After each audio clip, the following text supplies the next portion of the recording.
wabarakatuh. Yang terhormat Bapak Ahsan selaku dosen pengampu mata kuliah Sejarah Sastra, serta teman-teman semuanya. Sebelum memulai, izinkan kelompok kami untuk memperkenalkan diri terlebih dahulu. Perkenalkan, nama saya Dini Iza Maulidia dengan NIM akhir 072. Perkenalkan, nama saya Divti Naila Putri dengan NIM akhir 106. Perkenalkan nama saya Valisa Azra dengan NIM akhir 134. Perkenalkan, nama saya Sharon Yunda Putri, NIM terakhir 150. Perkenalkan, nama saya Nafi Nurlaila Trizati dengan NIM akhir 242. Perkenalkan, saya Fira Hanifa dengan NIM terakhir 210. Pada hari ini, saya dan kelompok 5 akan melakukan kegiatan talkshow yang membahas salah satu tokoh sastrawan, yakni W.S. Rendra, dengan judul Suara Sastrawan, W.S. Rendra di Zaman Perlawanan. Pemeran dari talkshow kami, host 1 yaitu diperankan oleh saya sendiri, Dini, host 2 diperankan oleh Lisa, tokoh W.S. Rendra diperankan oleh Difti, kritikus 1 diperankan oleh Nelvi, kritikus 2 diperankan oleh Vira, dan kritikus 3 diperankan oleh Nola. Baik, kami akan segera memulai talkshow-nya. Dalam hitungan 3, 2, 1. Halo semuanya, selamat datang di acara Suara Sastrawan. Kali ini kita bakal ngobrolin salah satu sastrawan yang paling berani dan juga keren di Indonesia, yakni W.S. Rendra, yang sering dijuluki si burung merak karena gaya penampilannya yang khas dan kata-katanya yang mengguncang. Benar banget Kak Dini. Tahun 1970-an itu kan masa-masanya Indonesia lagi penuh gejolak. Banyak pembatasan, rakyat susah ngomong tuh, ngomong bebas. Tapi di tengah situasi itu, Pak Rendra muncul dengan karya-karya yang tajam banget dan berani mengkritik keadaan. Dan hari ini kita bakal bahas 3 karya penting dari Bapak W.S. Rendra. Yang pertama, Blues untuk Bani. Yang kedua, Sajak-sajak Sepatu Tua. Dan yang ketiga adalah Kisah Perjuangan Suku Naga. Kita akan menghadirkan Bapak W.S. Rendra sendiri dan juga 3 kritikus muda kita. Selamat datang di talkshow hari ini.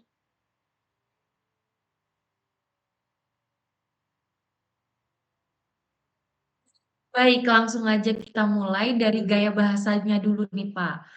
Pak Rendra, banyak orang yang bilang bahasa Bapak itu unik, puitis tapi tegas, indah tapi juga sedikit nyentil. Sebenarnya apa sih yang Bapak pengen capai dari gaya bahasa seperti itu? Jadi gini Kak Lisa, saya itu percaya kalau puisi itu bukan cuma kumpulan kata-kata yang indah aja, tapi juga harus punya suara, harus bisa menggugah hati dan bikin orang mikir. Misalnya di Blues untuk Bunyi, saya itu pakai banyak ritme kayak musik blues, kadang pelan dan sedih, kadang meledak marah. Karena saya itu pengen pembaca bisa ngerasain langsung emosi orang kecil yang hidupnya keras di kota. Oh, jadi memang dibuat kayak musik gitu ya, biar punya irama dan juga perasaan. Benar, Pak Rendra? Iya bener banget. Bahasa yang kita pakai itu bukan buat pamer kata-kata indah aja, tapi juga buat menyampaikan jeritan dari rakyat. Ya, saya juga ngerasa gitu. Di sajak-sajak sepatu tua, kata-katanya tuh sederhana, tapi dalam banget. Sepatu tua yang udah rusak di sana bukan cuma benda, tapi simbol perjalanan panjang hidup seseorang. Mungkin rakyat biasa yang tetap kuat walau banyak luka. Dan banyak banget majas yang dipakai ya. Ada metafora, personifikasi, dan juga sindiran halus ke pemerintah. Jadi bahasanya puitis tapi tetap tajam. Apalagi di kisah perjuangan suku naga. Bahasanya penuh simbol alam kayak tanah, air, dan gunung yang punya makna spiritual. Jadi walau bentuknya drama, tapi bahasanya tetap menyentuh dan juga reflektif. Bener banget, keren banget nih gaya bahasanya. Sekarang kita lanjut ke tema. Dari 3 karya itu kelihatan semuanya punya tema sosial dan politik yang kuat ya Pak. Betul Pak Rendra? Iya bener banget. Jadi gini, Blues untuk Bunyi itu tentang manusia kecil di kota besar yang kehilangan arah hidup. Bunyi di situ mewakili orang-orang yang tersisih dari sistem, yang kerja keras tapi tetap hidup susah. Terus di sajak-sajak sepatu tua, saya lagi ngomongin soal perjuangan dan keteguhan hati. Jadi walaupun hidup berat, kita harus terus melangkah kayak sepatu tua yang tetap dipakai walau udah robek. Nah, kalau di kisah perjuangan suku naga ini lebih ke simbol perlawanan rakyat kecil terhadap penguasa yang korup dan rakus. Saya pengen banget nunjukin bahwa rakyat itu punya kekuatan kalau mereka bersatu dan setia sama nilai-nilai leluhur. Seperti itu. Jadi ketiganya tuh punya benang merah ya, Pak, tentang manusia biasa yang terus berjuang. Iya, karena saya itu percaya kalau sastra harus berpihak kepada manusia, terutama bagi yang tertindas.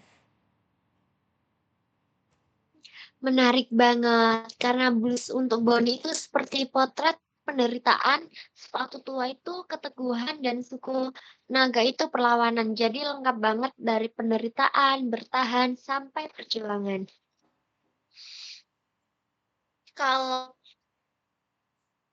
Kalau kita lihat lebih dalam lagi, karya-karyanya Bapak Rendra ini kan terasa banget ya nuansa keindonesiaannya. Nilai budaya apa sih yang Bapak tonjolkan di karya-karya Bapak? Jujur, saya banyak terinspirasi dari kehidupan masyarakat adat dan rakyat kecil di desa. Nah, dalam kisah perjuangan suku naga misalnya, saya pengen angkat nilai gotong royong, kebersamaan, dan rasa hormat terhadap alam. Buat saya, tanah itu bukan cuma tempat hidup, tapi bagian dari jiwa manusia. Kalau tanah dirampas atau rusak, sama aja manusia kehilangan jati dirinya. Wah, keren banget, Pak. Jadi budaya dan alam itu saling menyambung ya? Iya bener banget. Suku naga itu saya jadikan simbol rakyat yang setia menjaga warisan leluhur. Mereka nggak gampang goyah sama keadaan uang atau kekuasaan.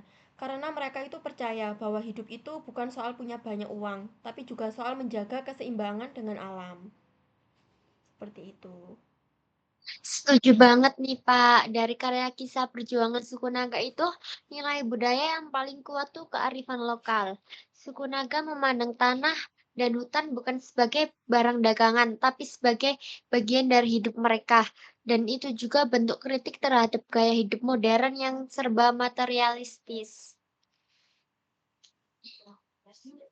Iya, benar. Dan selain itu juga ada nilai kebersamaan dan gotong royong. Dalam cerita, mereka nggak bisa bertahan kalau nggak saling bantu. Jadi, Pak Rendra seperti mau mengingatkan kita semua, jangan sampai nilai kebersamaan yang dulu jadi ciri khas bangsa ini hilang gara-gara egoisme dan individualisme. Nah, kalau aku juga suka nih gimana Pak Rinde ngasih pesan lewat budaya, ada nilai kesetiaan, penghormatan pada leluhur yang kuat banget. Masyarakat suku Naga digambarkan tetap teguh menjaga tradisi walau ditekan oleh pemerintah. Itu nunjukin kalau budaya lokal tuh bukan penghambat kemajuan, tapi justru pelindung moral kita di tengah dunia modern yang semakin serba instan. Wah, iya. Selain mengangkat isu sosial nih, Bapak Rendra itu juga mengajak kita loh buat balik menghargai akar budaya sendiri. Benar begitu, Bapak? Bener banget dong, karena tanpa budaya, manusia cuma akan jadi makhluk yang kehilangan arahnya. Seperti itu. Wah, keren banget nih. Sekarang kita bahas pesan moralnya. Kalau soal pesan moral, pastinya banyak banget yang bisa kita ambil dari karya-karyanya Pak Rendra. Tapi kalau disimpulkan, pesan utama yang Bapak ingin sampaikan ke generasi muda itu apa sih, Pak? Jadi pesan saya sederhana aja. Kata-kata itu punya kekuatan. Kalau jujur dan tulus, dia bisa jadi senjata untuk melawan ketidakadilan. Di Blues untuk Buni, saya pengen orang sadar bahwa di sekitar kita itu ada banyak buni, di mana orang-orang kecil yang tersingkir dan butuh kepedulian. Di sajak-sajak sepatu tua, saya ajak orang buat tetap tabah walau hidup keras. Dan di kisah perjuangan suku naga, saya itu pengen banget bilang bahwa perubahan itu cuma bisa terjadi kalau rakyat bersatu, berani, dan tetap setia pada kebenaran. Gitu. Saya suka banget nih Pak pada dari 3 karya itu. Bapak seolah bilang bahwa perjuangan itu nggak harus pakai kekerasan, tapi cukup dengan keberanian untuk bicara jujur dan melawan dengan kata-kata. Itu dalam banget buat kita yang hidup di zaman serba cepat ini. Dan menurut saya pesan moral yang paling kuat adalah jangan pernah menyerah pada keadaan. seperti di sajak-sajak sepatu tua. Sepatu yang sudah usang saja tetap melangkah. Itu seperti simbol kehidupan kita. Meski kita capek, kita harus terus jalan untuk terus berjuang. Kalau saya nih paling terkesan sama kisah perjuangan suku naga, Bapak. Karena di situ pesan moralnya bukan cuma soal melawan ketidakadilan, tapi juga soal menjaga hubungan manusia dengan alam dan juga budaya. Jadi bukan cuma perjuangan fisik doang ya, tapi juga perjuangan batin melawan keserakahan dan jaga keseimbangan hidup. Bagus sekali, kalian peka semua ya ternyata. Itulah yang saya harapkan dari generasi muda ini. Jadi jangan cuma pandai bicara, tapi juga harus peka terhadap nurani dan juga keadilan. Wah, dalam banget nih pesannya dari Bapak. Jadi kalau disimpulkan nih, karya-karya Pak Renda ini mengajarkan kita ya untuk berani, peduli, dan tetap punya hati nurani di tengah dunia yang sering tidak adil ini.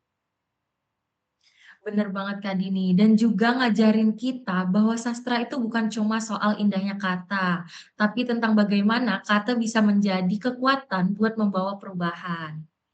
Betul banget, karena buat saya ya, seni yang sejati itu bukan pelarian dari kenyataan, tapi justru cara buat menghadapi kenyataan dengan jujur. Wah, tidak terasa ya, kita sudah hampir di penghujung acara. Luar biasa banget diskusi kali ini bersama Bapak Rendra. Banyak hal yang bisa kita pelajari dari karya-karya Pak Rendra. Benar, kayak gaya bahasa yang puitis dan kritis, tema yang berani, sampai nilai budaya dan pesan moral yang dalam banget.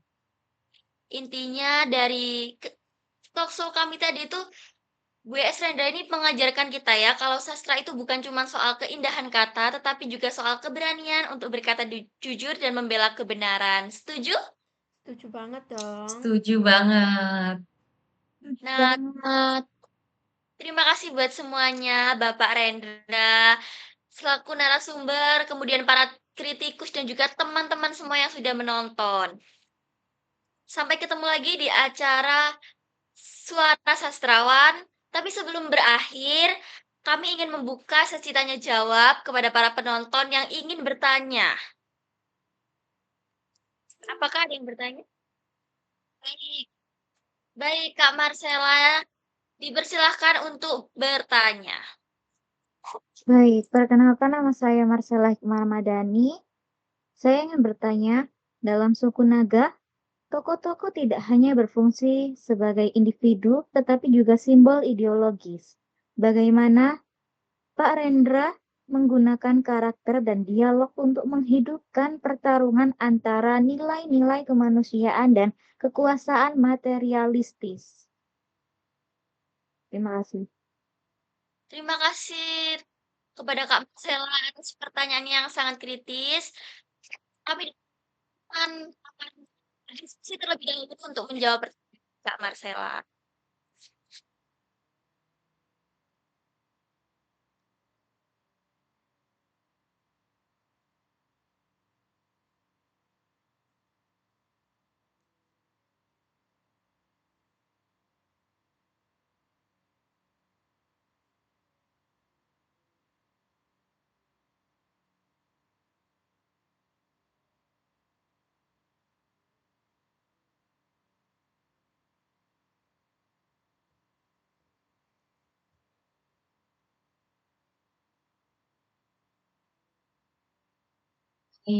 Izinkan saya menjawab pertanyaan Kak Marcella ya.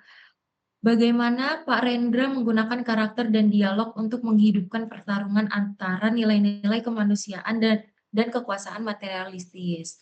Jadi, Pak Rendra menggunakan tokoh dan dialog dalam suku Naga untuk memperlihatkan benturan antara nilai kemanusiaan dan kekuasaan materialistis. Tokoh suku Naga melambangkan manusia yang hidup selaras dengan alam dan menjunjung moral, sedangkan tokoh penguasa memiliki keserakahan dan kekuasaan. Melalui dialog yang kontras, bahasa puitis dan bijak dari suku Naga berhadapan dengan bahasa kaku dan birokratis penguasa. Pak Rendra ini menampilkan pertarungan ideologis antara hati nurani dan kepentingan materi. Apakah dapat dimengerti? Baik, sudah dapat dimengerti. Terima kasih. Ya, terima kasih kembali. Terima kasih atas pertanyaannya yang sangat kritis dari Kak Marcella. Izinkan kami untuk memberikan kesimpulan ya mengenai tokoh Bapak W.S. Rendra ini. Jadi Bapak W.S. Rendra ini adalah salah satu tokoh sastrawan Indonesia yang sangat keren ya tentunya. Dan semua orang pasti sudah mengenal melalui karya-karya puisinya, antara lain yaitu tentang kisah perjuangan suku Naga.